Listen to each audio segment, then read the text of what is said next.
Finnegan, and, you know, he was younger than me, bro. So, like, the general manager, I was 33 years old. The general manager they signed there was 32 or 31 years old. Right.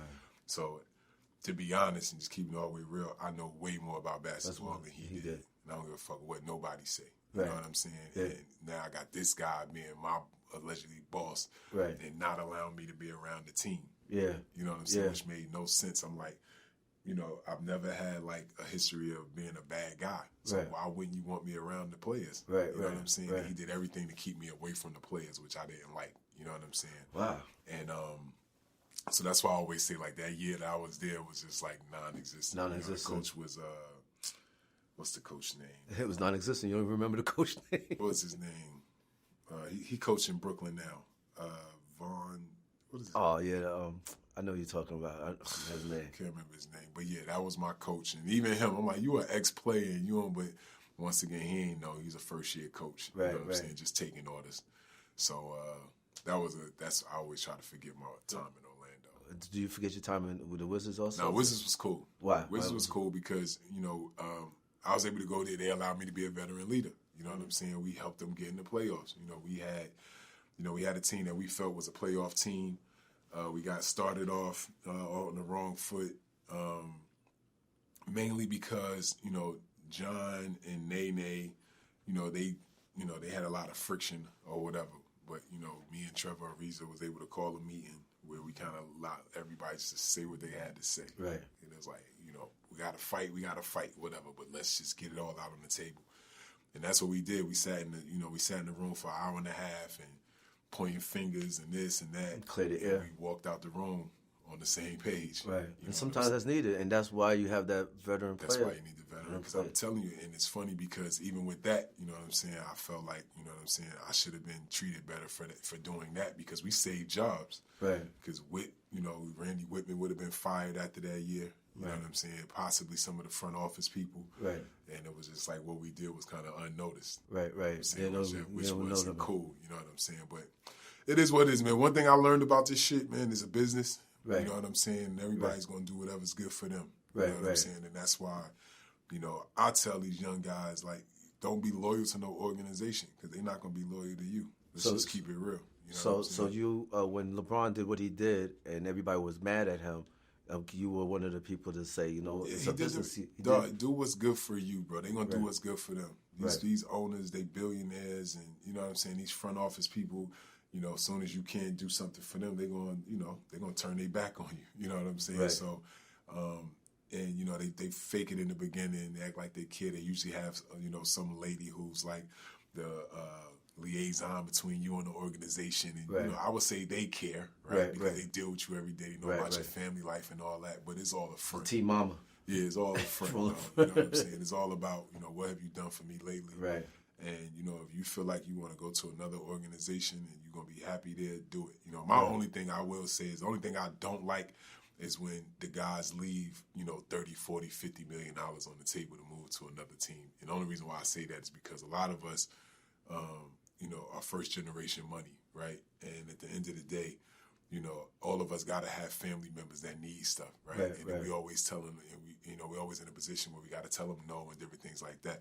I'm like, sacrifice a year of your life to make an extra $40 million and give it to your people if you don't care. You know what I'm saying? But like leaving that money on the table for them organizations to keep, I'm not rolling with that. I don't understand why they do that. Some of the players are they leaving the money on the table because the organization, they just can't deal with the headache, like how it's frustrating? I don't think so. You know what I'm saying? Like I said, I've been around, like, you know what I'm saying? But at the end of the day, bro, like, you know, a lot of times they always say they leaving because they don't like the city, they don't like this, they don't like that, blah, blah, blah. We travel all the time, right? You got enough money, you can bring any kind of environment you want right to your doorstep. Right.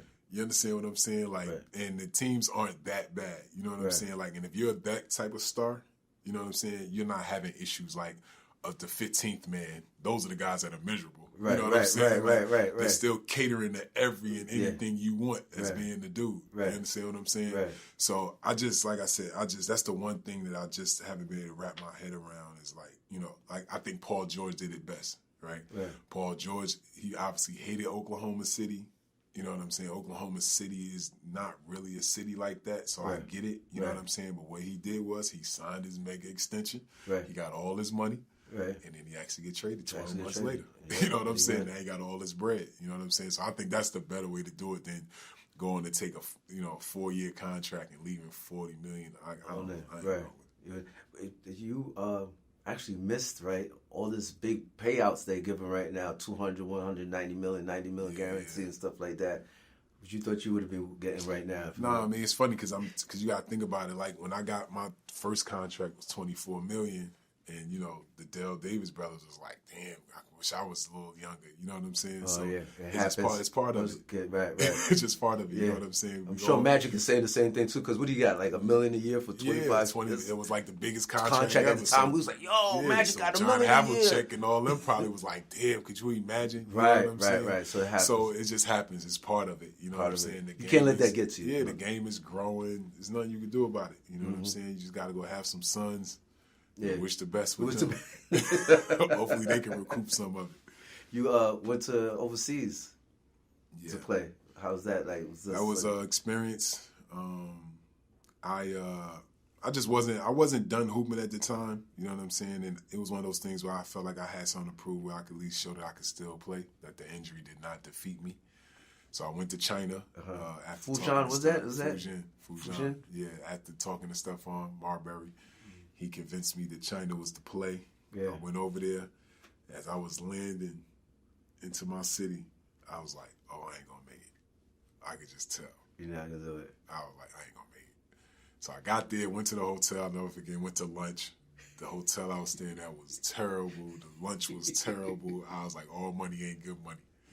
So I tried to tough it out, but I played. Right. I ended up playing 9 games. I ended up being over there for 56 days. Or whatever total, and played 9 games in that amount of time. Was that frustrating for you, like just being over there, like you do while you're sitting in a game, like I don't want to kept on in your head, like no, so it wasn't. I wasn't that miserable, right? It was more of like just the lifestyle. Mm-hmm. You know what I'm saying? Like the food, the language, just it's a whole culture shock. It's just different, right? Funny that when I got back home a week later, I missed it, and what I missed about it was the playing. You know what I'm saying? Because it was like playing in the games was like playing in high school again. Right. You know what I'm saying? Where it was like no politics. Yeah. You didn't have to get this guy this many shots. You didn't have to. It was just we just played basketball. Right. You know what I'm saying? And obviously I was the center of it. Right. You know what I'm saying? So when I got back, I had called Steph and I was like, damn, maybe I shouldn't have left. He's like, I told you this was fun. I told you it was fun. And I was like, yeah, it's fun, but I just, whatever. He's the man over there, so you he's a coach now. Right, he's a coach over there. So was that the same team that he was? No, he coaches like the B team. That's not the B team, but they're in the main league, but they're like the North Beijing team compared to his team. Okay, and did you feel that love that he gets over there? Like, I wasn't there long enough, and then my organization wasn't that good, and they weren't like they didn't have like a big basketball following at the time, just because they just ran the organization so bad. You know, our general manager was this girl named Ricky, and she knew nothing about hoop. Right, you know what I'm saying? Just whatever somebody would send her an article, she would get excited about it. Right, you know right, One of those type situations. Yeah. So it wasn't really set up. And that's why I said all of those things kind of were factored for me. Right. You know what I'm saying? Where I was just like, I can't deal with this. I'd rather leave. How was Sydney? Sydney was dope. Great experience. It was funny. It was on me and my wife's bucket list to go to Australia. So it was like, cool, I'm actually get paid to go. Right. Let me go over there. Come on, let me go over there and live and play. Yeah, went there, played 6 games while Josh Childress was out with a broken hand. And had fun. I think we won 2 out of the 6 games while I was there. So funny. I'm flying back home, and the day I leave, they had a game that day. So Josh's first game back. And like in the middle of my flight, I get a text, Josh broke his other hand when I come back. Wow. I was like, nah, I'm good. I had my vacation already, right? Like, I'm good, bro. I'm gone. Wow.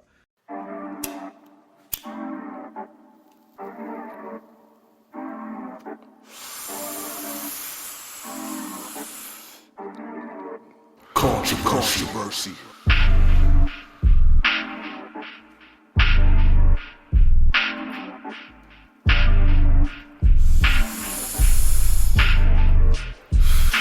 The hood it get harder than hustle. Don't get knocked off. Some niggas cop cold. They cop cold. When it pops. Don't get your name in the song. Don't be the topic. Don't know a nigga true. I smoke a goofy like some ganja. You know a nigga true. I smoke a goofy like some ganja. Know a nigga true. I smoke a goofy like some ganja. Don't get your name in the song. Don't be the topic. You know a nigga true. I smoke a goofy like some ganja. Sound is my town. Nigga styled up and down. Spin around. Hit his crown. Hit the ground, it went down. This shit is terrifying. Get you a gun, get you a sponsor. You know a nigga chewing on God, I'm fucking re-on.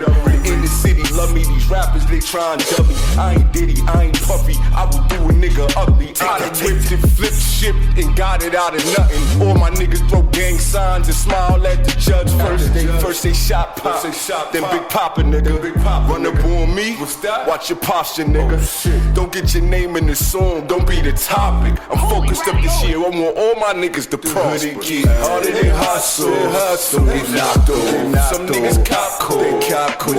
When it pops. Don't get your name in the song. Don't be the topic. Know a nigga true. I smoke a goofy like some ganja. Know a nigga true. I smoke a goofy like some ganja. Know a nigga true. I smoke a goofy like some ganja. Don't get your name in the song. Don't be the topic. You know a nigga true. I smoke a goofy like some ganja. A fucking screw up, switch blades and Ruger. The fast lane, I whipped it. The guardrail, I bent it. The crew was eating dicks with syphilis like fish sticks. I was in the Ritz slit, trying to hide the weed scent. Fuck you mean, there's levels to this shit. Thought you fuck with me.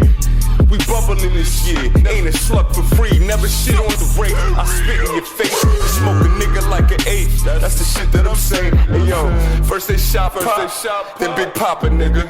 Run up on me, watch your posture, nigga. Don't get your name in a song, don't be the topic. I'm focused up this year, I want all my niggas to prosper. Harder than hustle, don't get knocked off. Some niggas cop cold, they cop cold. When it pops, don't get your name in a song, don't be the topic. Nigga true, I smoke a goofy like some ganja. Know a nigga true, I smoke a goofy like some ganja. Know a nigga true, I smoke a goofy like some ganja. Don't get your name in the song, don't be the topic. You know a nigga true, I smoke a goofy like some ganja. Like some ganja.